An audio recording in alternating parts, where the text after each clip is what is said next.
ओम अज्ञानतिमिरन्धस्य ज्ञानञ्जनशलाकया चक्षुरुन्मिलितं येन तस्मै श्रीगुरुवे नमः।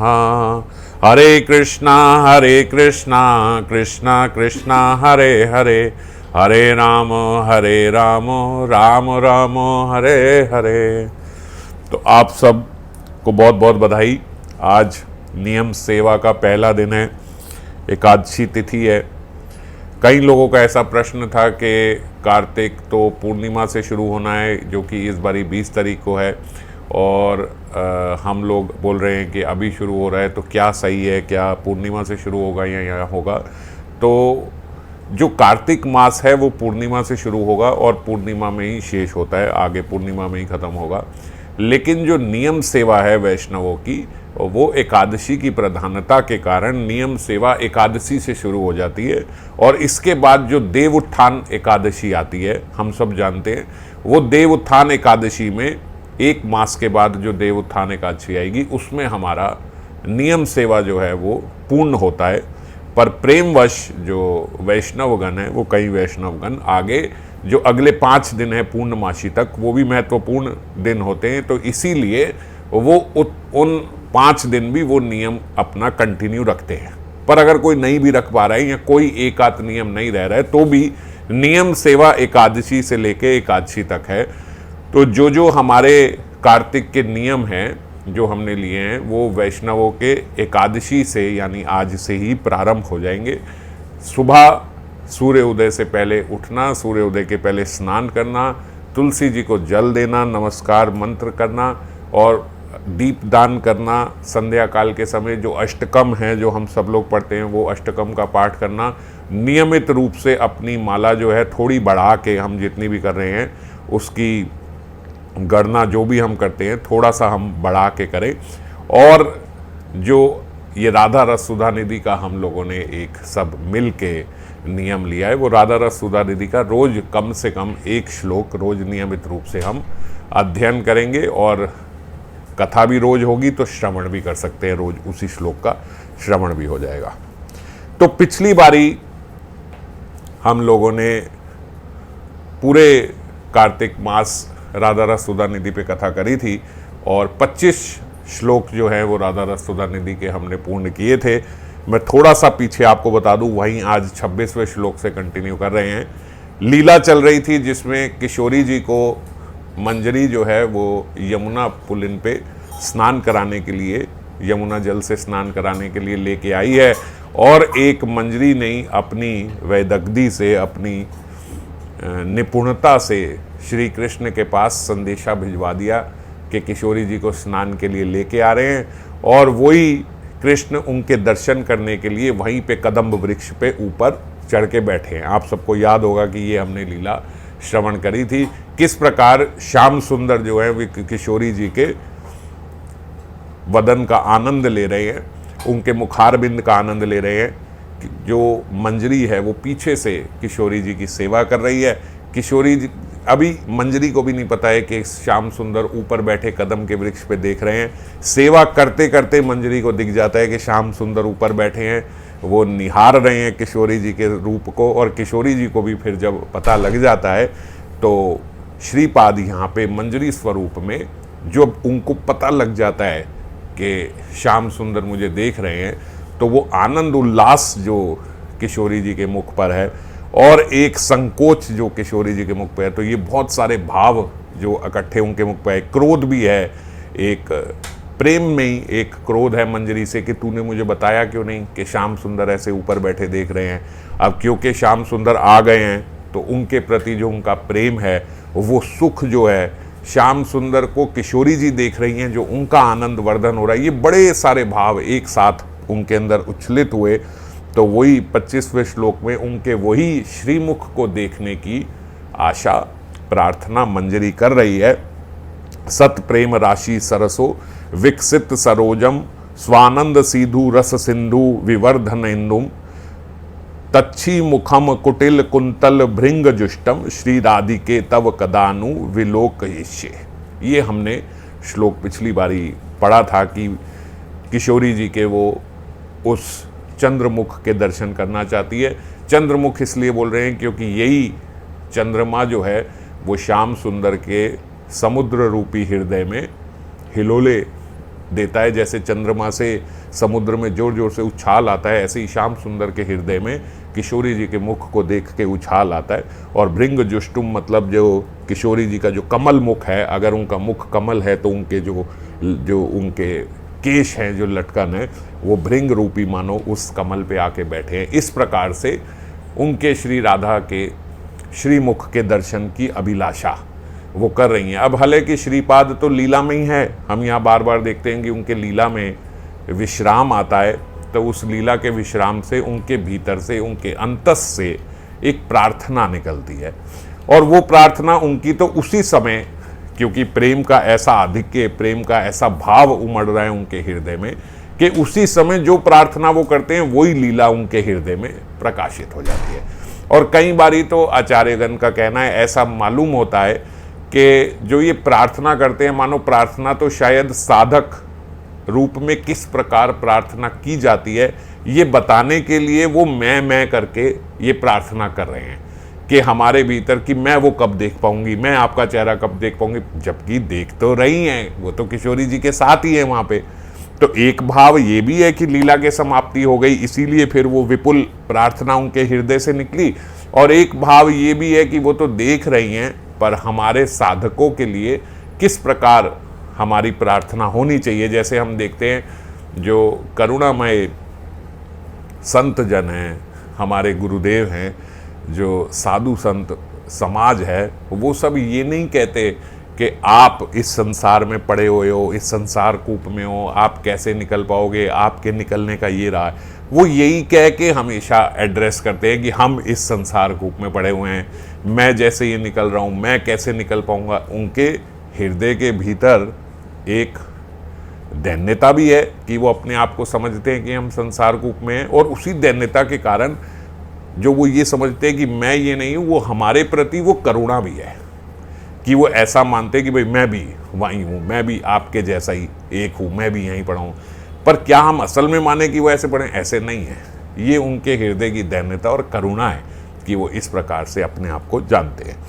तो वही प्रार्थनाओं का दौर आगे चलते हुए उन्होंने पहले मुख को देखने की प्रार्थना करी, और अब उनके पहले रूप सौंदर्य की प्रार्थना करने के बाद अब उनके गुणों का बखान करते हुए श्रीपाद 26वें श्लोक में आगे बोल रहे हैं, लावण्य सार रस सार सुखैक सारे, कारुण्य सार मधुर छवि रूप सारे, वैदग्ध्य सार रति केली विलास सारे, राधा विधे मम मनो अखिल रस सारे। हे किशोरी जी, हे लावण्य की सार, लावण्य सार, हे रस की सार, रस सार, सुखेक सारे, श्री कृष्ण के सुख की सार हो आप। सार मतलब उसका घनीभूत स्वरूप, किसी का भी एक घनीभूत, मतलब ये सारा, जैसे हमने भगवत गीता पूरी पढ़ी तो भगवत गीता का क्या सार है आप ये संक्षेप में बता सकते हो, आप 4 लाइनों में बता सकते हो, ये पूरी भगवत गीता का सार है। श्रीमद् भागवतम का क्या सार है, ये छोड़ा सा, मतलब समझ गए, इतने बड़े दधी मक्खन का इतना सा घृत निकल के बाहर आया, इतना सा ये घृत उसका सार है। हमने इतने सारे मक्खन को विलोल किया और इतना जो घी निकल के आए, ये उसका सार है, ये रस है उसका। तो जो रस है उसका, जो लावण्य का सार है, जो रस का सार है, और श्री कृष्ण के सुख की जो सार है, कारुण्य सार मधुर छवि रूप सारे, जो कारुण्य की सार हैं, जो मधुर छवि रूप की सार है, वैदग्धि सार रति केली विलास सारे, जो वैदग्धि की भी सार हैं, जो रति केली विलास की सार है, अखिल रस सारे, जो अखिल सारात सार है, सारे अखिल रसों का जो सार है, राधा विधे मम मनो अखिल रस सारे, उसी राधा नामक परम वस्तु में मेरा मन निविष्ट हो। अब ये देखो, यही बात मैं आपसे अभी कर रहा था कि श्रीपाद ये प्रार्थना जो कर रहे हैं अपने विपुल हृदय से कि आप जो सारे करुण्य की सार हो, लावण्य की सार हो, रस सार हो, सुखेक सार हो, आपका ये गुण, आपका ये स्वरूप, आप ये खुद किशोरी जी, ये परम वस्तु जो आप हो, ये राधा नाम परम वस्तु जो है, ये इसमें मेरा मन निविष्ट हो। श्रीपाद ये प्रार्थना क्यों कर रहे हैं मेरा मन निविष्ट हो? उनका मन तो निविष्ट ही है, चलो उनके रूप की प्रार्थना कर रहे हैं, आपके मुझे इस मुख कमल का दर्शन हो जाए, आपकी इस लीला का दर्शन हो जाए। ये तो प्रेम का लोभ है, होना चाहिए, सब भक्तों में होता है। अब मुझे ये दिख जाए, अब मुझे ये दिख जाए, तो भी समझ में आती है। पर मैं ये प्रार्थना करने लगूं कि अब आपका जो ये स्वरूप है, आप किशोरी जी मेरे मन में निविष्ट हो जाओ, तो मेरे मन में निविष्ट हो जाओ, ये प्रार्थना से लगता है कि उन्होंने करुणा करके हम बद्ध जीवों के लिए हमारी क्या प्रार्थना होनी चाहिए ये बोली, नहीं तो उन पे सूट नहीं करती। आप बोल रहे हो कि मेरे मन में निविष्ट, अरे आप तो चाहो तो आपके मन से नहीं निकल रही है, जो लीला सोचते वो लीला स्वयं प्रकट हो रही है, और लीला प्रकट होते होते बीच में कह रहे हैं कि आप मेरे मन में निविष्ट हो जाओ, जबकि स्वरूप से लीला में सेवा ही कर रही हैं और फिर बोल रही हैं मेरे मन में निविष्ट हो जाओ। तो यही हमारे आचार्य पाद की कृपा है, यही हमारे आचार्यों की, हमारे गुरुदेव की कृपा है। वो इस प्रकार बीच में हमारे जैसे हो जाते हैं कि हमें अपने और उनके बीच का जो फासला है वो कम लगने लगता है, और उसी के कारण हमारी भक्ति में वृद्धि भी बहुत होती है। अगर मान लो हम ऐसे देख ले, आप तो फिर आप तो सिद्ध हो, आप तो उनके नित्य सिद्ध पार्षद हो, आप में और हमारे में क्या तुलना है। अगर इस प्रकार से देखें तो हम कभी, हमारे भीतर वो लोभ आ ही नहीं पाएगा, अरे हम तो पहुंच ही नहीं सकते, वो तो बहुत बड़े व्यक्ति है। अब कोई बड़ा अमीर व्यक्ति हो, कोई अंबानी टाइप का आदमी हो, कोई वो हो, या प्रधानमंत्री निकल रहा हो, उसके पीछे 10-20 गाड़ियां, और हम कहें हमारे, हम कहें हमारे थोड़ी हो सकती है भैया, वो प्रधानमंत्री हैं, वो राष्ट्रपति हैं, उनके होगी, हमारे थोड़ी हो सकती। तो कितना बड़ा फासला हो गया ना। तो हमारे भीतर वहां तक पहुंचने का जो लोभ है वो खत्म हो जाता है, हम बोलते ये तो हो ही नहीं सकते, तो आउट ऑफ रीच है। तो यहां नित्य पार्षद होते हुए भी प्रार्थनाएं एकदम ऐसी जैसे साधक की होनी चाहिए। इसीलिए साधक रूप में सब आए। क्यों आए साधक रूप में? हम सब पे करुणा करके ऐसी प्रार्थना करें जैसे हम करेंगे, अरे आप मेरा नाम में मन लग जाए। ये प्रार्थना कोई सिद्ध पार्षद थोड़े करेगा, ये प्रार्थना तो हमारी है, पर हम लोगों के लिए, हमारे साथ रहने के लिए इस प्रकार की प्रार्थना करते हैं। तो लावण्य सार, सबसे पहले समझें कि किशोरी जी जो हैं वो सार, सब चीजों का सार, सब चीजों का सार, लावण्य का भी सार, करुण्य का भी, हर चीज का धनीभूत स्वरूप जो है वो किशोरी जी कैसे हैं, इसको चैतन्य चरितामृत में बताया गया। हलादनीर सार अंश तार प्रेम नाम, आनंद चिन्मय रस प्रेमेर आख्यान, प्रेमेर परम सार महाभाव जानी, सेई महाभाव रूपा राधा ठाकुरानी। हम लोगों के श्रद्धा के स्तर है। श्रद्धा के स्तर कैसे? जैसे सबसे पहले जो जीव के भीतर भगवान के प्रति श्रद्धा होती है, अधो श्रद्धा उसे बोला जाता है, श्रद्धा से शुरू हुई, वही श्रद्धा बढ़ती है तो फिर साधु संग प्राप्त होता है, फिर भजन क्रिया प्रारंभ होती है, फिर धीरे धीरे हमारे अनर्थ निवृत्ति होने लगती है, फिर निष्ठा के स्तर पे आ जाते हैं, फिर उसके बाद रुचि हो जाती है भजन से, फिर आसक्ति हो जाती है। अभी आसक्ति परिवारजन से, इस संसार से, अब भजन से आसक्ति हो गई, बाकी सब फीके लगे, फिर भाव की अवस्था आती है, और फिर अंत में प्रेम की अवस्था आती है। सबसे उच्चतम अवस्था प्रेम की है। तो हलादनीर सार अंश तार प्रेम नाम, हलादनीर सार अंश तार प्रेम नाम, जो सबसे उच्चतम अवस्था है प्रेम की, वो आनंद चिन्मय रस प्रेमेर आख्यान, प्रेमेर परम सार महाभाव जानी, और प्रेम की भी जो परम सार है वो महाभाव है। देखो इस देह में हम सबसे उच्च अवस्था तक जो पहुंच सकते हैं वो प्रेम की अवस्था है, सबसे उच्च। इससे ऊपर की अवस्था ये शरीर जो है, ये देह जो है, ये सहन नहीं कर सकता।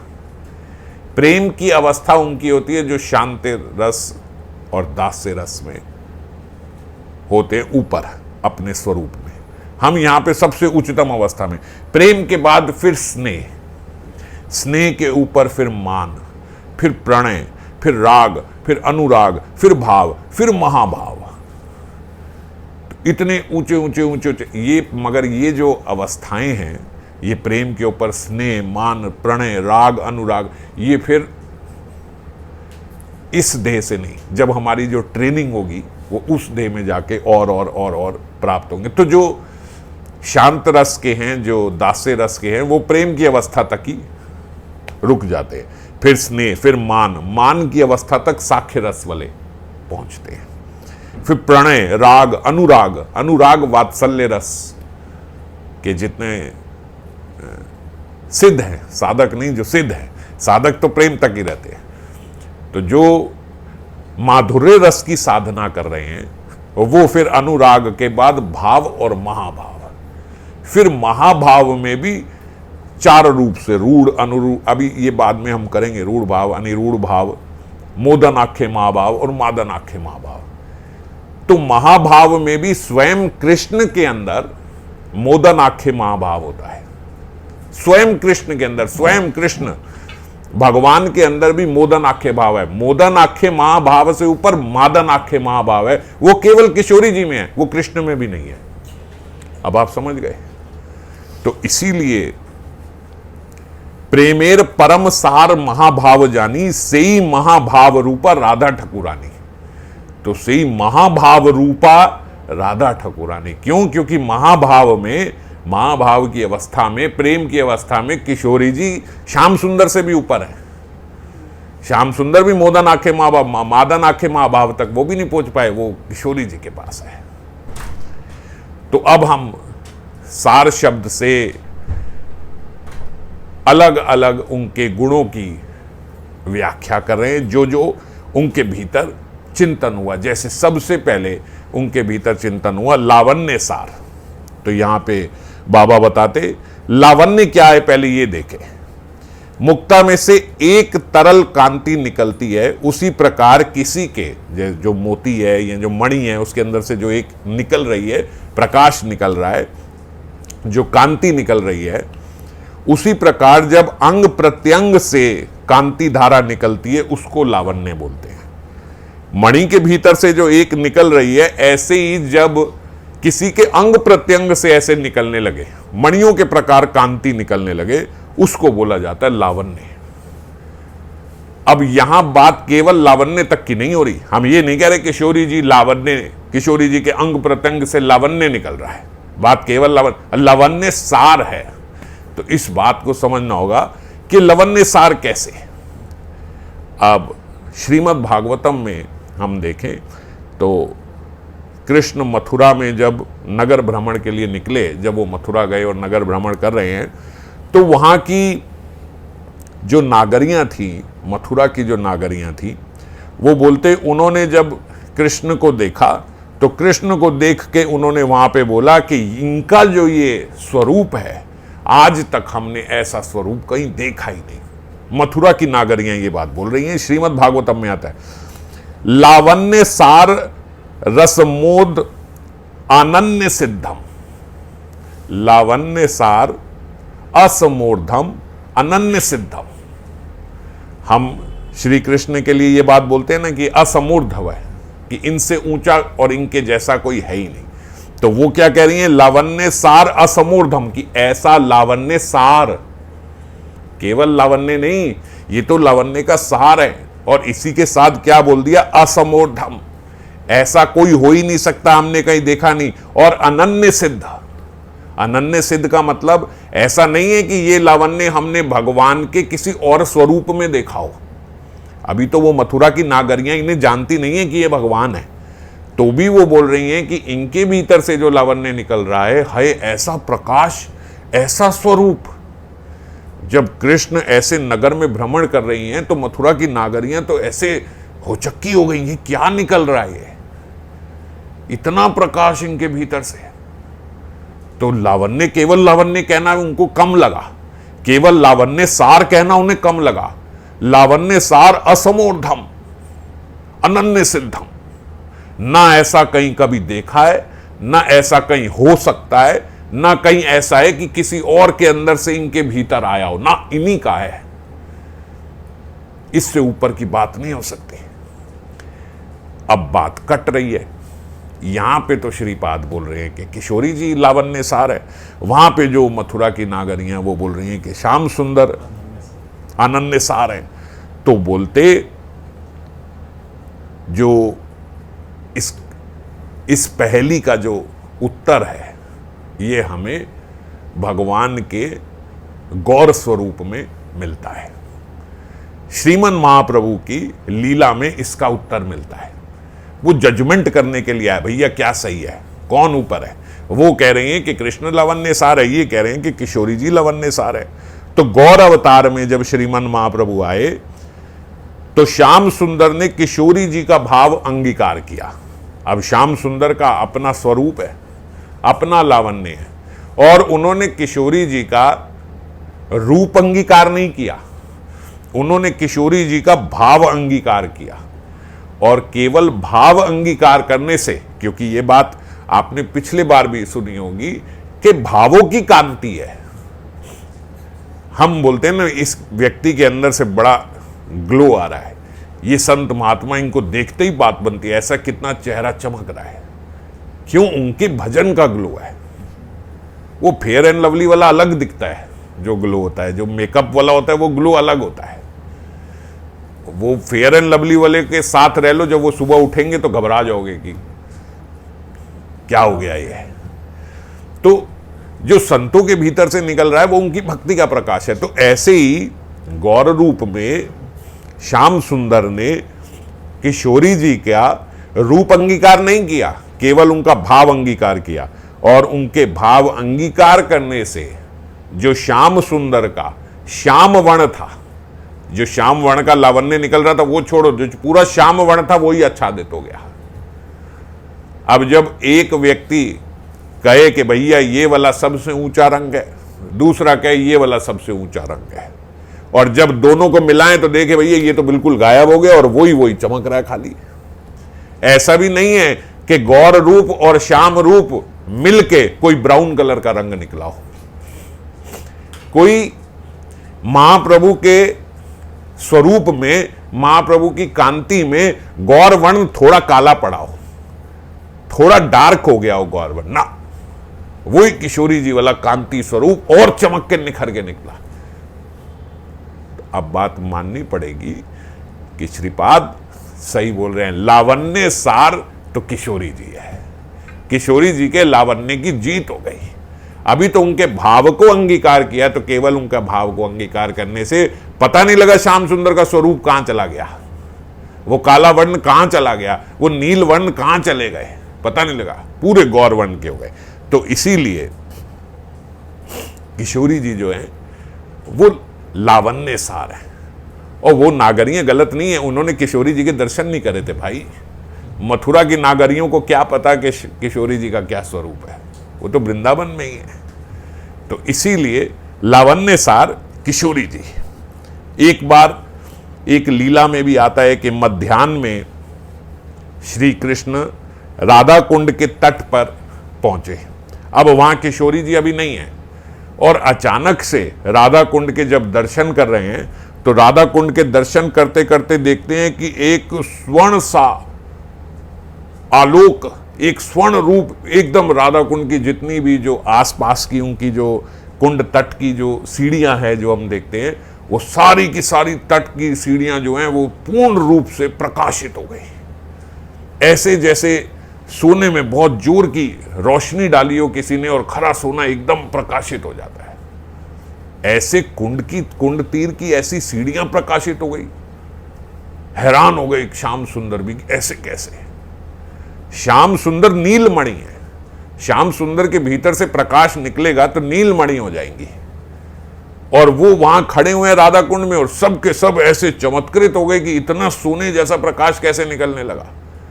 चेहरा उठा के देखा तो किशोरी जी आ रही थी, कुछ कर नहीं रहे, बस किशोरी जी आ रही हैं। उनके आने से लावण्य ऐसा निकला। बोलते उस समय श्याम सुंदर ऐसे हो गए कि भैया ये कांति की कुलदेवी हैं क्या, ये कांति का कोई झरना बह रहा है क्या, अब क्या उपमा दे, समझ नहीं आ रही। ऐसी कितनी कांति निकलती चली जा रही है, इतना लावण्य इनके भीतर से निकल रहा है। कोई अमृत झरना बह रहा है क्या ये, कि इतना पूरा का पूरा वो हो गया। तो इसीलिए बाबा बोलते किशोरी जी जो है वो वास्तविक में वो लावण्य सार है। इसके बाद बोलते रस सार। अब यहां पे भी बड़ा मतभेद है। ये बोलते हैं किशोरी जी रस सार, और सारी दुनिया बोलती है श्याम सुंदर रसो वही साहब, अखिल रसामृत मूर्ति। तो श्याम सुंदर अखिल रसामृत मूर्ति, श्याम सुंदर रसो वही सा, और किशोरी जी को बोल रहे हैं ये रस सार। तो ये रस सार कैसे हुई? सबको रस देने वाले तो श्याम सुंदर हैं। तो श्याम सुंदर बोलते ये स्वयं, ये फिर हर पहली का जो प्रश्न है, हर प्रश्न का जो उत्तर है, ये प्रश्न का उत्तर हमें चैतन्य चरितामृत के माध्यम से मिलता है। क्यों? क्योंकि वहां पे गौर रूप में आए ना, श्याम सुंदर और किशोरी जी एक होके आए। तो अब जो है जितने भी वहां के जो प्रश्न हैं, जो बातें वहां समझ में नहीं आ रही, भैया कौन रसो वही सा है। क्यों? क्योंकि आदि से ज्यादा दुनिया केवल श्याम सुंदर को जानती है। आप किसी के भी घर जाओगे ना, तो सबसे चमकती हुई चीजें जो हैं वो तो आप देखोगे, पर उसके पीछे कौन चमका रहा है ये आप नहीं देख पाओगे। क्यों? आपने तो सिर्फ चकाचौंध देखी है, ये ऐसे, ये ऐसे, ये ऐसे, ये ऐसे। कौन इसको पीछे चमका रहा है? ये किसका दिमाग चल रहा है कि ये किस प्रकार से सजावट होगी। आप 5 स्टार होटल में जाओ, बड़ा अच्छा लगता है, बड़ा सुंदर, क्या होटल है, ये है, वो है। पर आप कभी कहीं जाके उस 5 स्टार होटल के उस व्यक्ति से मिलके आए हो, यार ये किसने दिमाग लगाया? इस कमरे में ये लाइटें होनी चाहिए थी, ये लॉबी में लाइटें होनी चाहिए, इतना लाइट, इतना प्रकाश, इतनी कूलिंग होनी चाहिए, ये इस टाइम पे ऐसा खाना होना चाहिए, ये पीछे म्यूजिक चलना चाहिए। हमने सब एंजॉय तो करा, म्यूजिक एंजॉय किया, लाइट एंजॉय करी, लोगों का बिहेवियर जो वहां था वो बड़ा अच्छा लगा, हॉस्पिटैलिटी बड़ी अच्छी लगी, सब कुछ अच्छा लगा। पर पीछे कौन है ये हमें नहीं पता।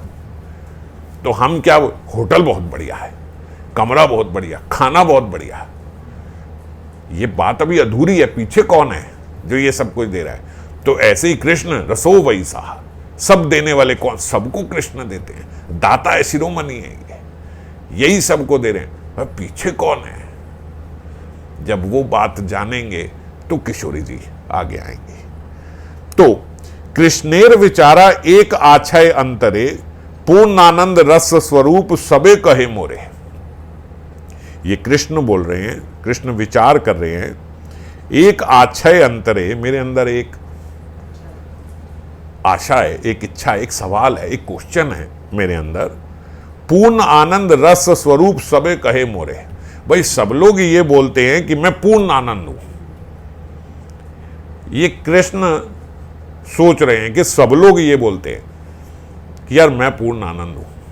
समझ गए? अभी आप कहोगे जब मैं ये बात बोल रहा था होटल है, आप ये इस तरीके से भूमिका बना रहे हो कि भाई ये है, अरे कृष्ण ही है सब कुछ करने वाले, सभी वो देने वाले। तो अब देखो पहली लाइन में ही जिनको हम बोल रहे हैं रसो वही साहब, वो ये सोच रहे हैं यार सब लोग ये कहते हैं मेरे बारे में कि मैं पूर्ण आनंद हूं, पूर्ण आनंद स्वरूप हूं। आमा हईते आनंदित है त्रिभुवन। अगर मैं आनंदित करूं या मैं आनंदित, अगर मैं खुद आनंदित हो जाऊं, जैसे दुर्वासा मुनि के दृष्टांत में हम देखते हैं कि उन्होंने एक दाना चावल का खाया और दुर्वासा मुनि समेत 50,000 ऋषि जो हैं सबके पेट भर गए, डिकार मारने लगे सब। भैया बदहजमी हो गई, इतना खाना खा लिया हमने, अभी तो खाया नहीं, अभी तो श्याम सुंदर ने बस एक दाना चावल का रखा।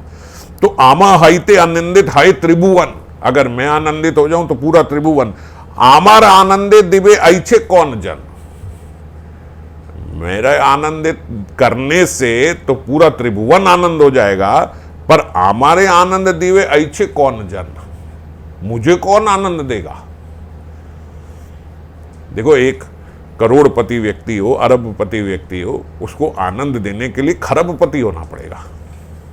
आप उसको कुछ गिफ्ट दो तो उसको गिफ्ट देने के लिए उससे बड़ा होना पड़ेगा, तभी तो उसको ऐसा गिफ्ट दे पाओगे कि उसको आनंद आए। नहीं तो छोटे छोटे गिफ्टों से उसको क्या आनंद। बराबरी में कुछ दोगे या कुछ ऐसा दोगे कि उसको भी हो जाए, आह क्या बात, क्या दे दिया मेरे को ये। बड़े आदमी को इस बात का आनंद नहीं होता कि आप क्या दे के गए हो, वो छोटे लोगों को आनंद होता है कि क्या दे के गए होंगे, ये आए क्या दिया होगा गिफ्ट। बड़े आदमी को आनंद तब आएगा जब उससे बड़ा कुछ दे के जाएगा, ये वो उसी का गिफ्ट खोलेगा, भाई ये दे के जाएगा। तो आमा हईते जार है शत शत गुण, कृष्ण भी ये बात बोल रहे हैं, से जन अलादिते पारे मोर मन। यदि किसी में मुझसे शत शत गुना अधिक आनंद होगा तो वो मुझे आनंद दे सकता है, ये कृष्ण बोल रहे हैं।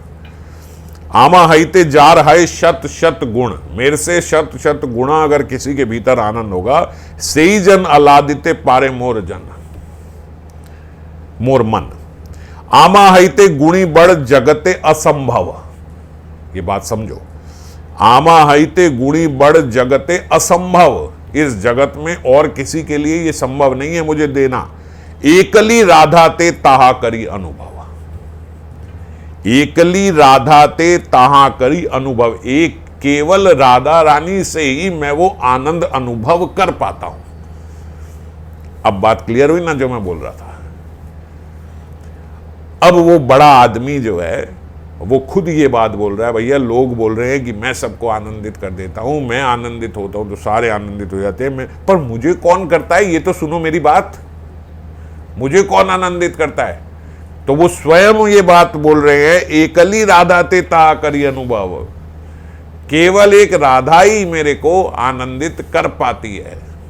तो जो रसोवई सहा है, जो अखिल रसामृत मूर्ति है, वो स्वयं ये बात बोल रहे हैं कि भाई रस सार सुखेक सारे, जो मुझे सुख दे सके, जो इस रस का सार है, जिसके भीतर से मेरे भीतर भी रस आ रहा है, वो केवल राधा है। अब ये बात सुन के हम मंजरियों को, हम किशोरी जी की दासियों को, सखियों को बड़ा आनंद होता है, आहा हमारी स्वामिनी ऐसा आनंद दे पाती है। पर साधक स्वरूप से देखे तो थोड़ी निराशा भी हो जाती है। अभी मैं स्वरूप में सिद्ध नहीं हुआ, अभी तो मैं साधक हूं।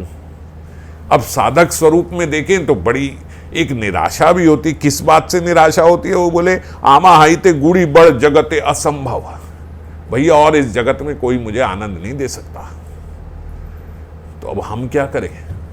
हम कैसे कृष्ण को आनंद देंगी? हम कैसे कृष्ण को आनंद देंगे? वो कह रहे मेरे को तो राधा के अलावा किसी से आता ही नहीं। हमें तो ये भी नहीं पता कि आनंद की परिभाषा क्या होती है, देना तो बहुत दूर की बात है। हम तो भिखारी की तरह मांगते रहते हैं, और जो मांगते हैं वो भी आनंद नहीं है। मजे की बात सुनो, हम तो जो मांग रहे हैं आनंद सोच के, वो भी आनंद नहीं है, क्योंकि हमें आनंद की परिभाषा ही नहीं पता कि आनंद क्या होता है। एक व्यक्ति ने आपको छूट दे दी, भैया जितना मांगना मांग लो। भिखारी है, कटोरा लेके खड़ा है, दाता आए, मांग तेरे को जो मांगना मांगो। उसने कहा इतना दे दो मेरा कटोरा भर जाए। अब वो क्या बोलेगा? भाई तुझे मांगना भी नहीं आया, मैं तो बोल रहा था जितना मांगना मांग ले, तेरी सीमा वो कटोरे तक ही है। ऐसे ही देहात्म बुद्धि वाले हम जैसे जीवों की जो सीमा है वो देहात्म तक ही है। ज्यादा से ज्यादा हम अपने देह के लिए जो मांग सकते हैं मांग लेंगे। ऐसा धन दे दो कभी मेरे जीवन में खत्म ना हो, मैं जो मर्जी करूं। ऐसा परिवार का सुख दे दो कभी मैं अपने आसपास किसी की मृत्यु ना देखूं। ये गाड़ी दे दो, ये घर दे दो, ये दे दो, वो दे दो। इस तरीके की चीजें मांगेंगे, और कुछ नहीं, बस बच्चे सेटल हो जाए, और कुछ नहीं, इनकी प्रमोशन हो जाए। अरे क्या मांग रहे हो? क्योंकि आपको आनंद की परिभाषा ही नहीं पता। अब जब मुझे खुद आनंद की परिभाषा नहीं पता कि क्या है, तो मैं कृष्ण को क्या आनंद दूंगा? मेरे को तो कृष्ण से आनंद लेना भी नहीं आता। देना तो बहुत दूर की बात है, मेरे को तो लेना भी नहीं आता आनंद, कि मैं उनसे आनंद लूं कैसे। तो ये हमारे लिए बड़ी निराशा हो जाती है। अब क्या करें? और कृष्ण ने भी मना कर दिया, भाई तुम मेरे को आनंद नहीं दे सकते, मेरे को तो केवल किशोरी जी आनंद दे सकती है। अब क्या करें?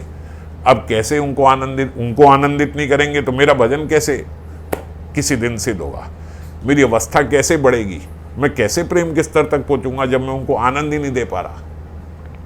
इसीलिए गुरुदेव कृपा करके हमें दीक्षा देते हैं। भगवान स्वयं गुरु का स्वरूप लेके आते हैं। गुरु भगवत स्वरूपी हैं।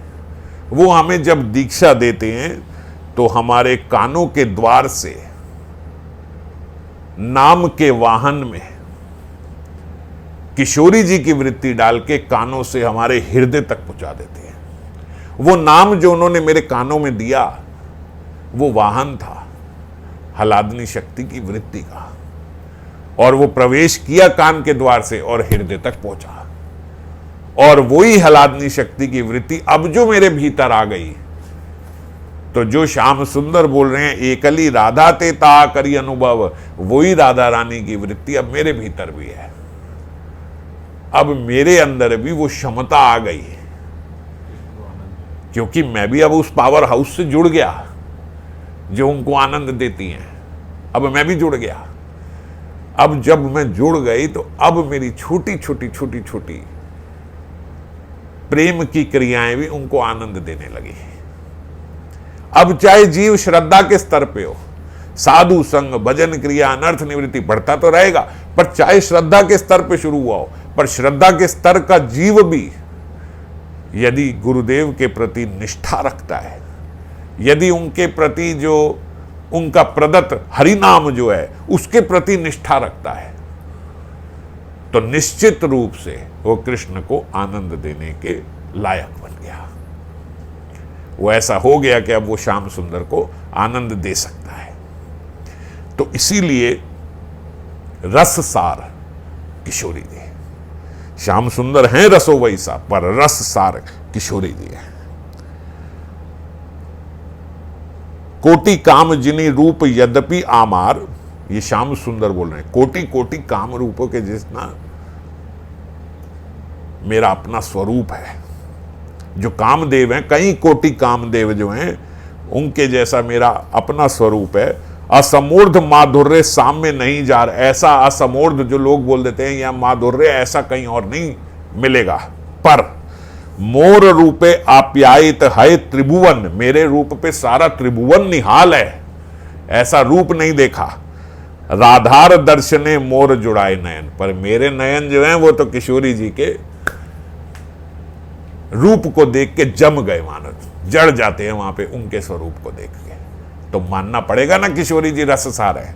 जिनके रूप को देख के पूरा त्रिभुवन होश खो बैठा है, वो किशोरी जी को देख के बोलते मेरे नयन वहीं टिक जाते हैं। मोरवंशी गीते आकर्षय त्रिभुवन, राधार बचने आमार हरय श्रवण। मेरे कान जो हैं, हालांकि मेरी वंशी ध्वनि जब सुनते हैं तो जड़ वस्तु भी जो है हम सुनते हैं लीलाओं में, वृंदावन में स्थावर जंगम सब, यमुना नदी बहती हुई रुक जाती है, नदी का प्रवाह रुक जाता है, सामने पड़ी हुई शिलाएं गलने लगती हैं, पिघल जाती हैं, वृक्षों में से शहद निकलने लगता है, पशु पक्षियों की आंखों से अश्रु निकलने लगती है। ऐसी वंशी ध्वनि हमारे लिए अकल्पनीय, हम कल्पना भी नहीं कर सकते। क्या वंशी ध्वनि होगी कि सामने बड़ा पत्थर पिघलने लग गया, ऐसी वंशी ध्वनि।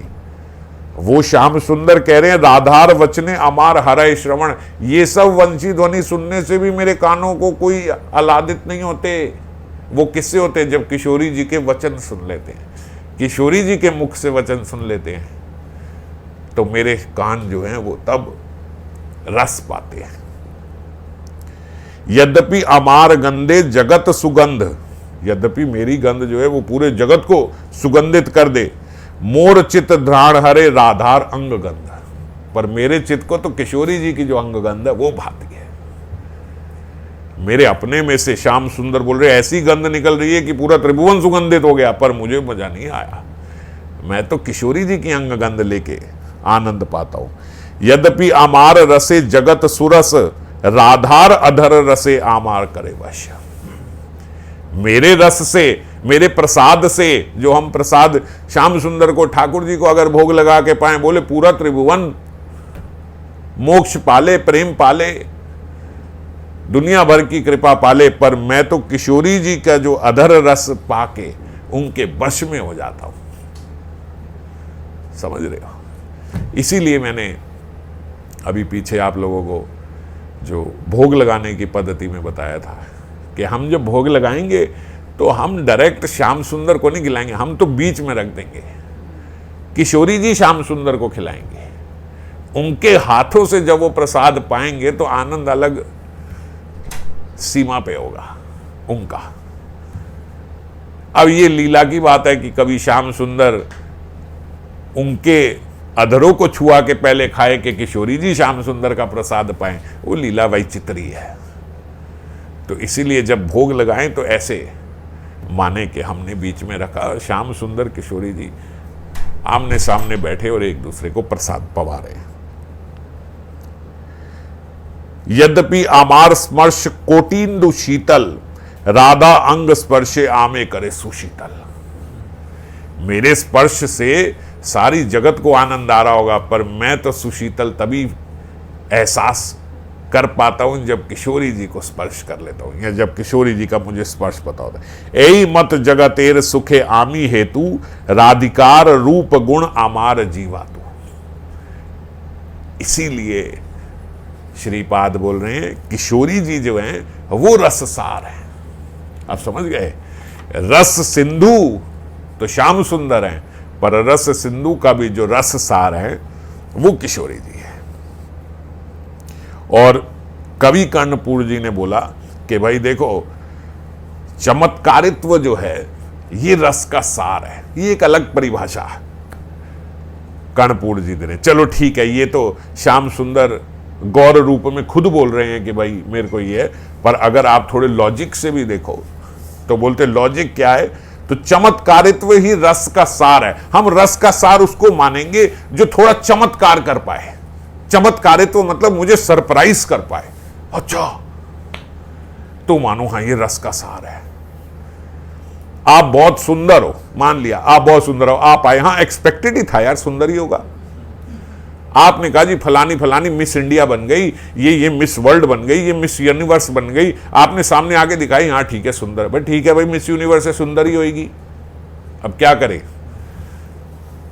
भाई मिस्टर इंडिया बन गया, बहुत अच्छी बात है, मिस्टर सुंदर ही होगा, ये इसकी बॉडी होगी, वैसा आकार होगा ही। जब आपने पहले ही बोला मिस यूनिवर्स तो होगा, इसमें चमत्कारित्व क्या है? अब चमत्कार तो नहीं है ना, ऐसा तो नहीं हुआ क्या देख लिया भाई, ऐसा हुआ आज तक कभी किसी को देख के कि क्या हो गया ये? हाँ ठीक है, सुंदर है, सुंदर होते हैं, कितने लोग सुंदर होते हैं, ये बन गया, ये बन गया, बन गया। कईयों का शरीर जो है वो गठन ऐसे है कि बड़े सुंदर हैं, पुरुष हो स्त्री हो, हाँ ठीक है सुंदर है, बहुत सारे लोग सुंदर होते हैं। ऐसा भी नहीं कोई हमारे मन में आता कि भाई हाँ इससे सुंदर नहीं देखा, जिससे सुंदर लगता है नहीं देखा, उससे सुंदर थोड़े दिन बाद वो खराब, वो दूसरा सुंदर लग जाता है, फिर देखते हैं ये, फिर वे सुंदर लग गया, फिर वो सुंदर लग गया। तो इतने सालों के बाद आदमी समझ जाते हैं कि ये बोलना बेवकूफ़ी है कि भाई इससे सुंदर नहीं देखा। तो ऐसा तो कुछ नहीं है भाई, सब बड़े सारे सुंदर है। तो इसलिए कवि कर्णपुर जी कहते चमत्कारित्व रस का सार है, ऐसा हो कि चमत्कारित कर दे। तो चमत्कारित्व करने वाला भाई रसे सारक चमत्कार, ऐसा रस का सार जो चमत्कारित कर दे। तो जो मादन रस स्वयं रस सार गोविंद के लिए भी चमत्कारित्व पैदा कर देता है, उस रस सार मादन एकमात्र राधा रानी में ही विद्यमान है। वो जो मादन रस है वो एकमात्र बोलते राधा रानी में भी, क्योंकि कृष्ण जो हैं वो स्वयं उनका मादन रस का पान करके, उनका मादन रस महाभाव देख के कृष्ण चमत्कारित हो जाते हैं। ये कैसे कर लेती हो तुम इतना प्रेम मुझसे? क्या स्वरूप है तुम्हारा? कैसे? हर क्षण, हर दिन, हर पहर में कृष्ण जो हैं वो चमत्कारित हो रहे हैं किशोरी जी का रूप देख के। वो चमत्कारित हो रहे हैं उनके हाथों का प्रसाद पाके। वो रंधन करती हैं तो जो लेके आती हैं, ऐसे नहीं कि हाँ जी अरे हाँ राधा रानी नहीं बनाया होगा, ये तो अच्छा ही बनाती है, ऐसा नहीं। खाते ही बता दिया, ओ हाँ ये इसने कल भी ये इसी के हाथ का, रोज खा के ये किसने बना दिया आज?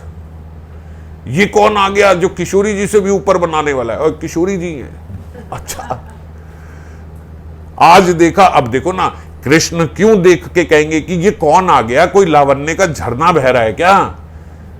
किशोरी जी को तो रोज देखते हैं, फिर आज देख के ऐसे लगता है ये कौन आ गया ऐसा लावण्य का झरना बह रहा है। तो जो ये चमत्कारित्व आया, बोलते ये चमत्कारित्व जो पैदा कर दे वो मानना पड़ेगा, रस का सार है वो। क्यों? क्योंकि उसके रस की लिमिटेशन नहीं हो पा रही है, उसके रस की डेफिनेशन नहीं आ पा रही है कि हाँ इतना रस है इसमें, इतना सौंदर्य है इसमें, हाँ ये इतना आनंद दे सकती है, हाँ ये दिया, हाँ ये किशोरी जी कर सकती है। अनप्रेडिक्टेबल है, हमेशा अनप्रेडिक्टेबल है।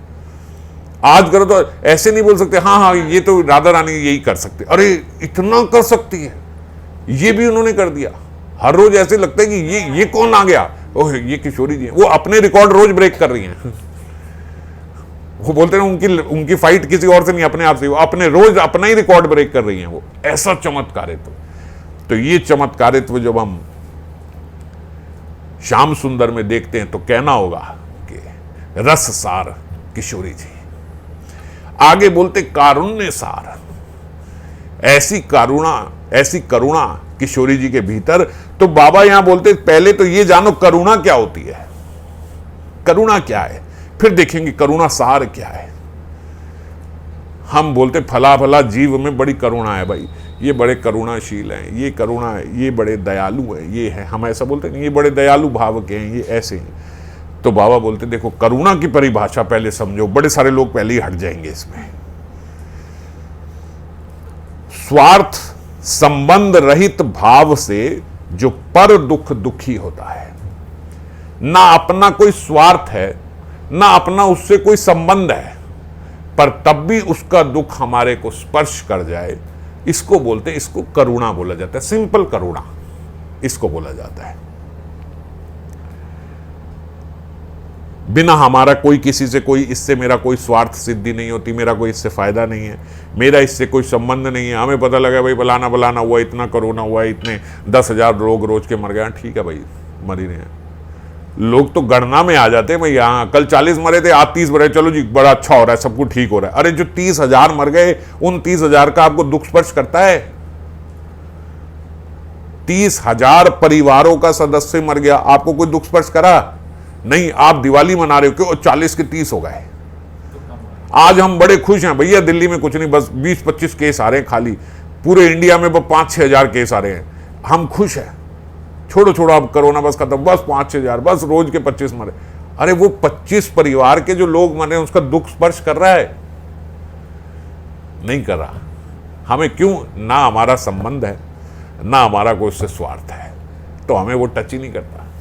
हम तो गणना देख रहे हैं, जैसे सारा भारत की जिम्मेवारी हमारे पे ही है भाई। हाँ भाई अब 10 के 25 रह गए, 10,000 के इतने रह गए, उतने रह गए, तो for us it is just numbers. तो अगर आप कहो हाँ जी, इसमें से कोई हाथ खड़ा करे, हाँ जी मुझे दुख होता है, एक भी मरता है तो मुझे दुख होता है, तो आगे बोलते करुणा की असली परिभाषा तो वो है, दया की असली परिभाषा तो फिर आगे और अगर फर्दर जाएं इसमें, तो जैसे भगवान को बोला कि करुणा सिंधु, तो करुणा सिंधु कौन है? ये किशोरी जी तो करुणा सिंधु सार है, पर करुणा सिंधु कौन है? बोलते जो करुणा ऐसी करे कि आपके दुख का निवारण भी तो कर सकता हो। वो करुणा किस काम की कि भाई मैं आपका भला तो कुछ नहीं कर सकता, देखो आप रो रहे हो, मैं भी आपके साथ आके रो लिया, बस यही कर सकता हूं मैं तो।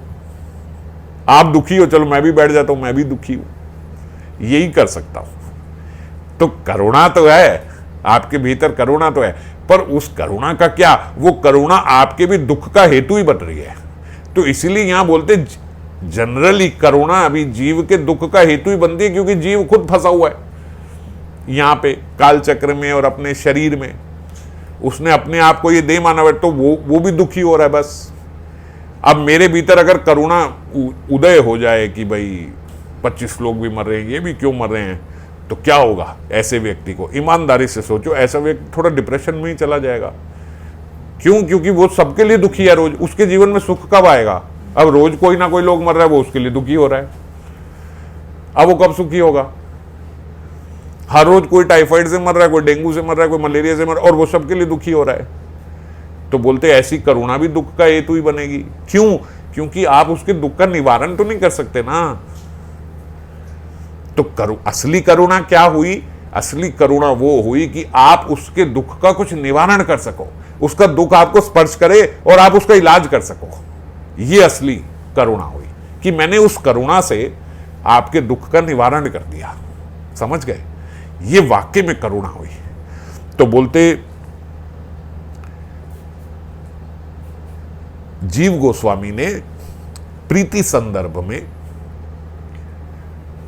ये बात बताई कि देखो, करुणा तो भगवान के ही भीतर है केवल। कैसे? बोलते वो पूर्ण है, उन्हें कोई सेवा की आवश्यकता नहीं है, पर तब भी वो जीवों में करुणा करके उनके हृदय में अपने प्रति सेवा भाव जागृत करते हैं। जबकि वो पूर्ण है, मुझे सेवा की आवश्यकता नहीं है। कृष्ण बोलते मुझे किसी की सेवा नहीं चाहिए, मैं तो पूर्ण हूं, आप तो काम हूं, कुछ नहीं चाहिए, सुखी हूं मैं तो। और अगर चाहिए भी हो तो भैया जितने लोग इस दुनिया में हैं उससे कई गुना ज्यादा भगवत धाम में है, जो निरंतर उनकी सेवा में लगे हुए हैं। तो चाहिए कुछ नहीं उन्हें, पर करुणा के कारण जीव भी नहीं मानता कि मैं दुखी हूं। How are you? I am fine. उस बेचारे को पता भी नहीं है you are paying fine, you are not fine, you are in the jail. हमें पता नहीं है। लेकिन अब इसीलिए जीव गोस्वामी कहते देखो, असली करुणा ये है कि वो उनको समझ पा रहे हैं कि ये दुखी है, तो इसीलिए उनके हृदय पे सेवा का भाव जागृत करते हैं। फिर वो उस सेवा के भाव से जो सेवा करता है उस सेवा को फिर वो ग्रहण कर लेते हैं। तो ये जीव पे भगवान की करुणा है। समझ गए? अब आप कहोगे तो फिर करुणा सिंधु तो कृष्ण ही हुए ना, कृष्ण के भीतर ही ये करुणा हुई। उसके ना जानते हुए भी भगवान तो कितनी कितनी बार ऐसे होते, भैया तुम्हें नहीं पता, उस दिन एकादशी थी, तुम पूरी रात जाग लिए, भगवान ने वो एकादशी जागरण मान लिया केवल आपके जागने से। अब जैसे हम लोगों को ये कितनी बड़ी अपॉर्चुनिटी दे दी, हमारा ये 1 महीना कार्तिक का जो आया, इसमें बोलते एक एक नाम जो है वो कोटि गुना नामों के बराबर है। इस नियम का, नियम सेवा का जो पालन कर लेता है उसको भगवान का प्रेम प्राप्त हो जाता है। इसमें जो नाम लेता है, हम क्यों बोलते हैं कि नाम बढ़ा के ले, नाम बढ़ा के लें इसमें, तो क्योंकि बोलते कार्तिक मास में जो नाम लेता है। अच्छा, एक बात और बड़ी महत्वपूर्ण इसमें बताऊं, कार्तिक मास में खासकर, वैसे तो हर समय होना चाहिए, पर कार्तिक मास में खासकर जब हम हरि नाम लें तो हरि नाम में हम जब हम वृंदावन गए हैं, राधा कुंड गए हैं, तो जो हमारे मानस पटल में वहाँ की जो छवि है वहाँ का जरूर दर्शन करें। यूं समझो कि आपने अपने स्मरण में रोज राधा कुंड, रोज वृंदावन, बरसाना, जहाँ भी आप गए हो जो आपको ध्यान है, वहाँ जाके रोज दर्शन करने हैं।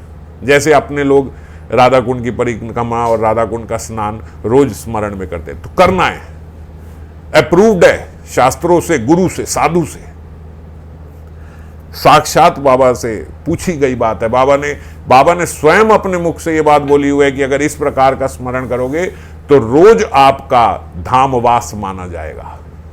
आप धाम में ही हो, धामवास है ये। और धामवास करते हुए ये कार्तिक मास का नाम लेना और नियम आदि करना, ये कई कोटि गुना प्रेम लाभ देता है। संसारिक लाभ की यहां कोई बात नहीं है। ये साधकों के लिए धमाका ऑफर है, साधकों के लिए, कि इस कार्तिक मास में आपने धामवास करते हो, आप जहां कहीं भी हो वहां आप स्मरण में धाम का स्मरण करते हुए माला करेंगे, और इस प्रकार से रोज हमारा ये धामवास माना जाएगा। तो ये भगवान की देखो कितनी करुणा है। अब ये करुणा है कि नहीं है? आप भैया अमेरिका में रहो, ऑस्ट्रेलिया में रहो, अभी कुछ वो हमारे ग्रुप में भी वो लोग बोल रहे थे भाई कृपा करो कि मैं, आप धाम में आ सकते हो, रोज आ सकते हो। आपको कोई 40-50 हजार की हवाई जहाज की टिकट खर्च के आने की जरूरत नहीं है। आप स्मरणशील हो, हरि नाम करते हुए स्मरण करो मैं धाम में हूं, आपका धामवास माना जाएगा निश्चित रूप से। ये भगवान की करुणा है कि नहीं है? हमें कोई हमारा प्रियजन बोले प्रभु जी मैं आना तो चाहता हूं, आगे पास आ नहीं रहा, तो हम बोलेंगे कि भैया चल मेरा स्मरण कर लो, कोई बात नहीं। वो बोले मैं आपके लिए बहुत बढ़िया स्वादिष्ट खाना बना, अरे कोई बात नहीं, खिलाने की जरूरत नहीं, वहीं से स्मरण कर ले, बोलेंगे? ठाकुर जी कितनी करुणा करते हैं। अरे आप रोज 56 भोग नहीं लगा सकते, कोई बात नहीं, आप नाम करो, स्मरण करो 56, मैं तुम्हें 56 भोग का फल दे दूंगा। जैसे लुटाने को बैठे, ले लो, ये भी ले लो, ये, अरे कुछ नहीं कर सकते, कोई बात नहीं, आप सोच लो आपने कर दिया, आप मैं मान लूंगा कि आपने कर लिया। ये करुणा नहीं है तो क्या है? और ये करुणा है असल में, ये भगवान की करुणा है। और जो भक्तों के हृदय में, अब राधा रानी कहां आई? ठाकुर जी करुणा है तो वो करुणा सार कैसे हैं? बोलते जो भक्तों के हृदय में जाकर, अब देखो उनके भीतर सेवा भाव तो जगा रहे हैं ठाकुर जी, पर क्या इस सृष्टि में सबके भीतर सेवा भाव जगा रहे हैं? सारे जीवों के भीतर क्या सेवा भाव जग रहा है कृष्ण की सेवा करने को? नहीं, तो किन के भीतर जग रहा है? जिन भक्तों के हृदय में जाकर उनके भीतर सेवा भाव जो जगाती हैं, वही हलादनी शक्ति श्याम सुंदर के भी भीतर जाके भक्तों की सेवा ग्रहण करने की पिपासा जगाती है। दोनों जगह कार्य कर रही हैं। वो किशोरी जी भक्तों के भीतर भी जा रही हैं, ऐसे ऐसे सेवा करो, इन्हें ये चाहिए, अच्छा इन्हें क्या चाहिए, एक भक्त के भीतर गई, आज तुम कड़ी चावल बनाओ, इन्हें कड़ी चावल खाना है। वहां से श्याम सुंदर के हृदय में प्रवेश किया, उनको बोला कड़ी चावल खाने, आज आपको कड़ी चावल बहुत अच्छे लगते हैं, उन दोनों को मिला दिया, लो जी, वो देना चाहता है, वो लेना चाहता है। ये कार्य कौन कर रही है? बोले ये हलादनी शक्ति, उसी हलादनी की सार मूर्ति है श्री राधा। सो कहना होगा कि कारुण्य सार तो किशोरी जी है। मान लो आपके हृदय में सेवा भावना तो जागी, आपने सोचा आज ठाकुर जी को समोसे बना के खिलाऊंगा, वहां ठाकुर जी के हृदय में आज जाग रही है भैया आज तो जलेबी खानी है। अब तुम्हारा समोसा रह गया कि नहीं रह गया? क्या करोगे? उनके हृदय में तो जलेबी की इच्छा है, अब कैसे जाने उनके हृदय में क्या है? तो हमारे सेवा भाव और उनके सेवा भाव ग्रहण करने के हमारे हृदय और उनके हृदय के बीच की तंत्रियों को मिलाने वाली जो हलादनी शक्ति है, वो श्रीमती राधा रानी है। आप जो सेवा का भाव जागृत होगा आपके भीतर, वो वही पिपासा उनके भीतर पैदा कर देंगी, या जो पिपासा उनके भीतर पैदा होगी वही सेवा का भाव आपके भीतर जागृत कर देंगी। आज ये करो। तो ये कनेक्शन कराने वाली जो है, करुणा सिंधु से हमारा कनेक्शन कराने वाली करुणा सार श्री राधा रानी, इसीलिए किशोरी जी को बोला गया ये करुणा सार। और फिर उसके बाद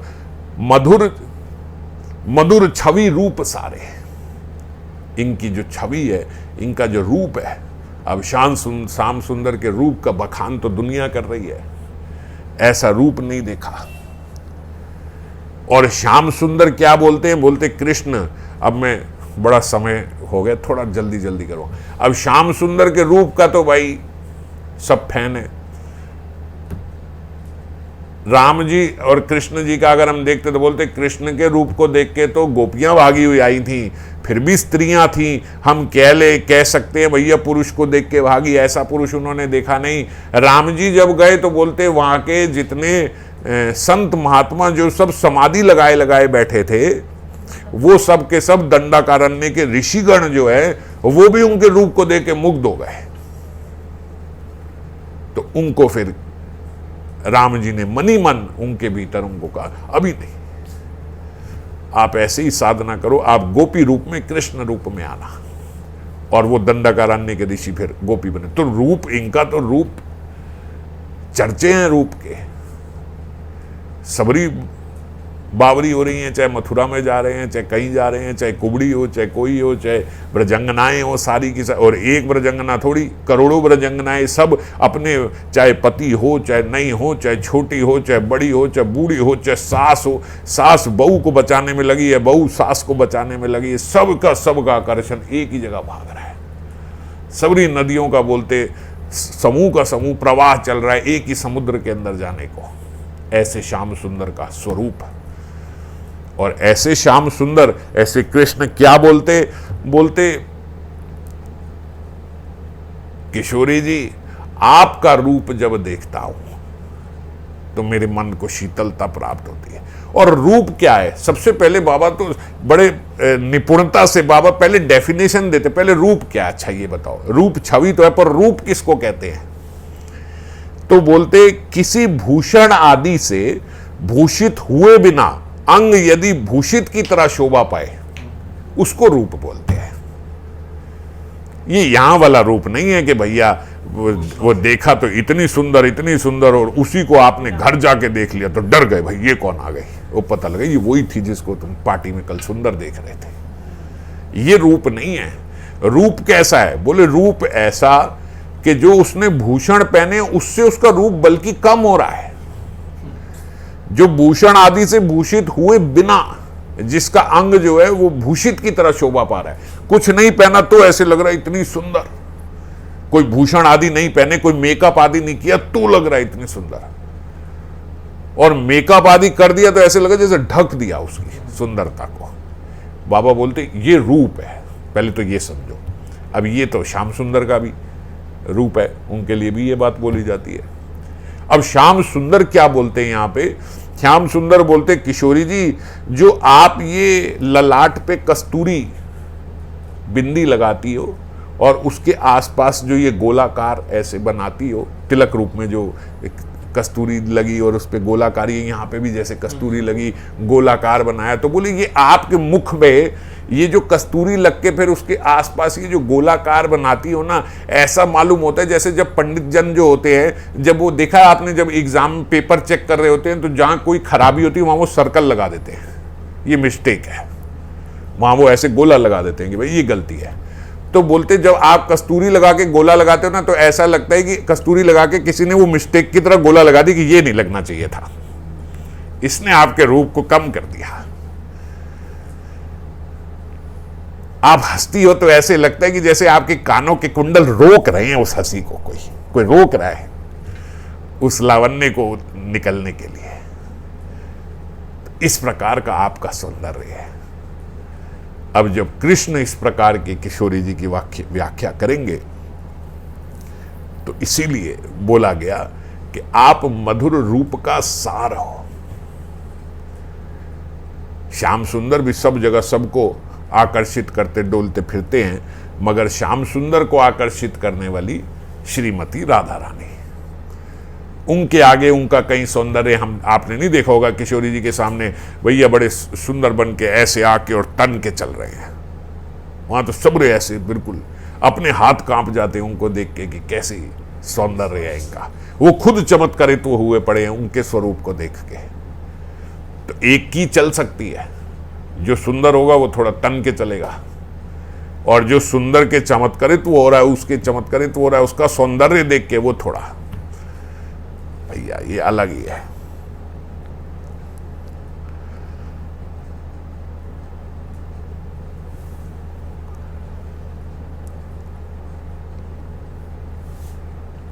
किशोरी जी के स्वरूप की तो बड़ी सारी ब्रज की लीलाएं हैं, पर अगर उसी का मन में तो बड़े सारे भाव आ रहे हैं कि उनकी और कथाएं हैं।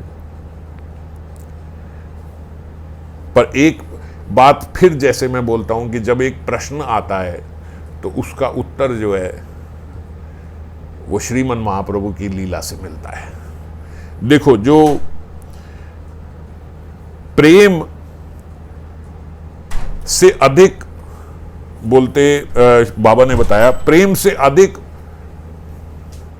मधुर पदार्थ इस जगत में नहीं है। ठीक है, सबसे ज्यादा महत्वपूर्ण, सबसे ज्यादा मधुर पदार्थ अगर कोई है तो वो प्रेम है। और श्री राधा रानी के रूप या कांति से मधुर प्रेम सतत झर रहा है। अगर हम ये कहें कि भाई ये रूप की सार है, ये, और हम श्याम सुंदर को कहें भैया रूप तो इनका भी कम नहीं है, तो अब कैसे फैसला होगा कि भाई किशोरी जी का जो, अब आप बोलो भाई श्याम सुंदर तो यार जब किशोरी जी पे फ्लैट है, वो तो उनसे इतना प्रेम करते हैं तो वो ऑब्वियसली जो प्रेमी की बात नहीं मानी जाएगी लॉजिक में। इसीलिए बाबा हर जगह दोनों बातें कि श्याम सुंदर बोल रहे हैं, पर श्याम सुंदर के बोलने को हम प्रमाण नहीं मान रहे कहीं पे भी। आप बताओ कहीं हमने प्रमाण मान लिया भैया श्याम सुंदर ने कहा इसलिए प्रमाण मान लिया? नहीं, एक लॉजिक भी होना चाहिए, क्योंकि प्रेमी प्रेमिका तो संबंध ही ऐसा है। वो प्रेमी बोलेगा भैया प्रेमिका से सुंदर कोई नहीं है, प्रेमिका कहेगी ना ना मैं कुछ नहीं हूं, मेरे प्रेमी से ज्यादा सुंदर कोई नहीं है। तो लॉजिक क्या है? तो बोलते देखो श्याम सुंदर जिनका इतना सुंदर स्वरूप है उनका कि सब जो अभी मैंने बोला कि भैया रस सिंधु है, सब लोग उनको देख के बावले हुए जा रहे हैं, तब भी जो सबसे महत्वपूर्ण पदार्थ है इस विश्व में वो प्रेम है। तो श्याम सुंदर के रूप को देख के क्या सबके भीतर प्रेम आ जाता है? रति भी 3 प्रकार की है, अलग अलग नागरियों में अलग अलग रति आई है ना। सब में कोई किशोरी जी जैसी रति तो नहीं आ गई। समर्था रति वाली भी है, समंजस रति वाली भी है, साधारण रति वाली भी है। तो श्याम सुंदर का स्वरूप तो वही है। अब वो स्वरूप तो दुर्योधन ने भी देखा, रति छोड़ो प्रेम ना आया। शिशुपाल ने भी देखा, द्वेष हो गया और द्वेषी रहा अंत तक। कोई देखता है तो सखा भाव आ जाता है, कोई देखता है तो वात्सल्य भाव आ जाता है, कोई देखता है तो भैया शांत रस में दूर से ही जय जयकार ही केवल कर रहा है, कोई देखता है दास्य भाव आ जाता है। तो रूप उनका देख रहे हैं तो ऐसा तो नहीं कि सबके भीतर वो स्तर का प्रेम आ गया। पर अब गौर रूप में देखो, जब किशोरी जी की कांति लेके आए तो किशोरी जी का जो रूप देखा, उनकी जो कांति देखी, तो आप गौर लीला में देख लो कि कितनी जगह पे यहां तक के प्रकाशानंद सरस्वती को भी, श्रीपाद जो ये लिख रहे हैं, प्रकाशानंद सरस्वती को बदलने के लिए श्रीमन महाप्रभु ने कौन से वाक्यों का इस्तेमाल किया था, कौन से लॉजिक दिए थे? कुछ नहीं, केवल उनके रूप से उनके भीतर प्रेम संचारित हो गया। और जहां जहां जा रहे हैं, गांव के गांव, किले के किले, शहर के शहर, उनके रूप को देखते देखते देखते देखते सबके भीतर वो स्तर का प्रेम प्राप्त हो रहा है। कहीं गौर लीला में आप सुनोगे कि महाप्रभु गए और उन्होंने वहां पे साख्य भाव दे दिया, वहां पे गए वहां दास्य भाव दे दिया, वहां शांत भाव तक ही रखा उनको, वहां उनको देख के ये हो गया वो हो गया, वहां द्वेष हो गया, वहां क्रोध, सबको प्रेम। और सबको कौन सा? सबको माधुर्य प्रेम दिया कि नहीं दिया? तो बाबा बोलते मानना पड़ेगा भाई, किशोरी जी जो हैं वो मधुर छवि रूप का सार है। श्याम सुंदर का भी रूप है मगर उस कोटि का नहीं है जिस कोटि का किशोरी जी का है। किशोरी जी दे रही अधिकतम, सबको पूर्ण, संपूर्ण, टॉप मोस्ट सबको दे रही। कैसे दे रहे हैं? बस केवल रूप के दर्शन करने से ही। तो गौर रूप में आई तो रूप का दर्शन करने से ही सबको वो प्रेम प्राप्त कर दिया। और फिर अंत में किशोरी जी के लिए बोला कि वैदग्ध सार रति केली विलास सारे। अब वैदग्धी में भी बोलते सबसे ज्यादा, सबसे पहले तो वही, पहले तो बाबा बताते कि बताओ सबसे पहले तो वैदग्ध कौन है, कौन, किसको हम कहेंगे कि भैया ये है? तो बोलते वैदग्धी जो नाना कलाओं में निपुणता हो जिसकी, उसको बोलेंगे वैदग्धी। वैदग्धी मतलब एक्सपर्ट। और किस चीज में एक्सपर्ट? नाना कलाओं, मतलब सब जगह एक्सपर्ट होनी चाहिए। अब आप कहोगे भाई फिर वही बात, सब जगह एक्सपर्ट तो कृष्ण भी है। और किशोरी जी को बोला गया है कि ये वैदग्धी सार है, सारी कलाओं में सब में एकदम निपुण। तो वैदग्धी में बाबा बोलते वैदग्धी में रति केली विलास, वैदग्धी की मधुर रस में प्रधानता है। जो रति केली विलास है उसकी वैदग्धी में सब चीजों में आप एक्सपर्ट हो गए, पर उसमें सबसे ऊपर रति केली विलास है, वो प्रमुख है। जैसे हम मान लो अगर किसी को अपने खाना बनाने के लिए रखें, वो कहे भाई इसे कपड़े धोने भी आते हैं, इसे प्रेस करने भी आता है, इसे झाड़ू मारने भी आता है। और भैया हम कहेंगे भाई खाना बनाना आता है कि नहीं? आप प्रमुखता रसोईया हो, आपको वो आता है। और अगर वो बोले कि हाँ भाई रति केली विलास में तो सबसे ज्यादा वैदग्ध यही है, तो रति केली विलास में सबसे ज्यादा वैदग्ध, तो भी वैदग्धी सार नहीं बोल सकते। वेदग्धि सार का बोलेंगे जब सब में ही एक्सपर्ट है, मतलब ऐसा कि इसने ये किया, ये इससे ऊपर कोई नहीं कर सकता, इसने ये किया, अरे ये इससे अच्छा कोई नहीं कर सकता, वो किया, वो इससे अच्छा कोई नहीं कर, किसमें बोले इसकी ये प्रमुखता है, हर चीज में इससे ऊपर कोई नहीं है। और रतिकेली विलास में बहुत से अंग हैं। रतिकेली विलास कोई एक रतिकेली विलास एक प्रकार का नहीं, जैसे दर्शन में, जल्प में, स्पर्शन में, जल केली में, नौका लीला में, ध्रुत क्रीड़ा में, मधुपान में, कपट निद्रा में, वस्त्राकर्षण में, बिंबाधर सुधापान में, हर चीज में जो एक्सपर्ट हो, संप्रयोग आदि सब चीजों में जो एक्सपर्ट है वो कौन है?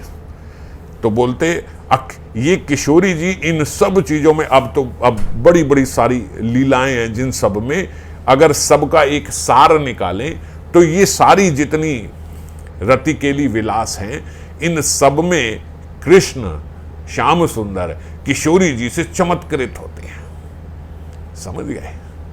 इन सब लीलाओं में देखो श्याम सुंदर जो हैं वो सबके साथ रतिकेली विलास कर रहे हैं, और भी गोपियों के साथ कर रहे हैं, और भी सखियों के साथ कर रहे हैं, बड़ी सारी ब्रजंगनाओं के साथ जा रहे हैं। कभी हम लीलाओं में सुनते हैं ना, वेद लीलाओं की वैचित्री है, कभी भैया इसके निकुंज में चले गए, कहीं उधर चले गए, कहीं इधर चले गए, कहीं उधर चले गए, पर सब में घूम फिर के वो सबको आनंदित तो कर रहे हैं, सबको आनंद दे रहे हैं। पर जब किशोरी जी के साथ आते हैं तो किशोरी जी के साथ आके वो चमत्कृत हुए हैं। कहीं लीला में किसी में ऐसा नहीं देखा कि वो उधर उस सखी के पास गए और कृष्ण चमत्कृत हो गए, भैया क्या जल केली हुई आज, ऐसा कहीं नहीं हुआ। क्या रतिकेली विलास हुआ आज, श्याम सुंदर मुग्ध पड़े हैं, ऐसा कहीं हुआ? कहीं नहीं हुआ। हाँ, गिरे पड़े मिले कई बारी मंजरियों को बीच में, पर वो विरह में तड़प रहे होते हैं। और जगह जगह जहां जहां जिस जिस गोपी के पास जाते वहां वहां बहाना मार के निकलना चाहते, गोपियां उनको अपने निकुंज में, अपने कुंज में बुलाना चाहती हैं, पर श्याम सुंदर कभी नहीं सुना वो उसके कुंज में जाना चाहते हैं, वो किशोरी जी के कुंज में आना चाहते। गोपियां इधर इधर इधर इधर बुला लेती है, किशोरी जी वासक सज्जा उसमें बैठी है। और जब श्याम सुंदर वहां आए तो वहां चमत्कृत हो गए। तो इसीलिए वैदग्धि सार, और एक और बात से वैदग्धि सार कि उन सबरी गोपियों को भी जो श्याम सुंदर को बुलाती है और श्याम सुंदर जिनके साथ रतिकेली विलास करती हैं, उन सबको सिखाने वाली भी पीछे किशोरी जी हैं। उनको कहां आता था? ऐसे नहीं कि उनका किशोरी जी के साथ कंपटीशन हो रहा है कहीं। हम जब ये सुनते हैं तो ऐसे लगता है कि वो उनके पास आना चाहती है, बीच बीच में से द्वेष के कारण, किसी के कारण वो नहीं, उनको सिखाने वाली भी, अरे मेरे कृष्ण को थोड़ी वैचित्री तो दो, वो सिखा रही हैं। पर सिखाने के बाद भी वो आनंद क्यों नहीं आ सकता? क्योंकि ये सार है, ये वैदिक सार है। समझ गए?